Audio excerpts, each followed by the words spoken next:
এমন একটি সময় দেখিয়েছিলাম, সেই সময় এই ভুয়া আওয়ামী লীগ তারা মুখে বলতো যে আমার ভোট আমি দিব, যাকে খুশি তাকে দেব। মজার কথা, পরবর্তীতে 2014 সালে তাদের সেই নির্বাচন বিএনপি বর্জন করেছিল। 2018 সালে আমরা একটি নির্বাচন করেছিলাম। সেখানে কি হয়েছিল? যে আওয়ামী লীগ বলেছিল আমার ভোট আমি দেব, যাকে খুশি তাকে দেব। 2018 সালে আওয়ামী লীগের সেই স্লোগান পরিবর্তন হয়ে কি হলো?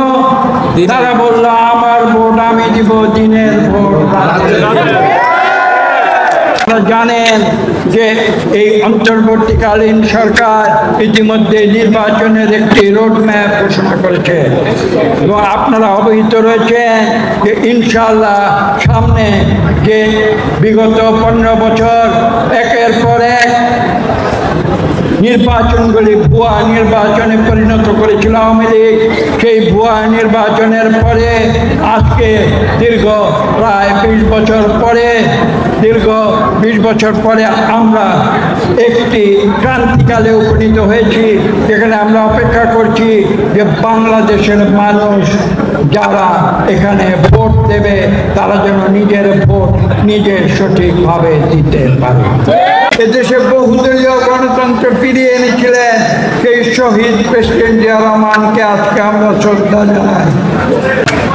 বিএনপি 47 বছরের দীর্ঘ পথ পরিক্রমায় একটি জিনিস আমাদের মনে রাখতে হবে, সেটা হচ্ছে এই দল যখন গঠন করা হয় তখন শহীদ প্রেসিডেন্ট জিয়া রহমান এই দলের কি পরিচয় দিয়েছিলেন?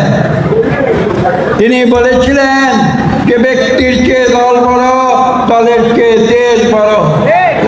আজকে বাংলাদেশের এই ক্রান্তিকালে যখন আমরা আওয়ামী লীগের স্বৈরাচার থেকে একটি অন্তর্বর্তীকালীন সরকারের মাধ্যমে পুনরায় গণতন্ত্রে আমরা রূপান্তরিত হচ্ছি, তখন সেই সময় আমাদের মনে রাখতে হবে যে আমরা বাংলাদেশে গণতন্ত্রে বিশ্বাস করি।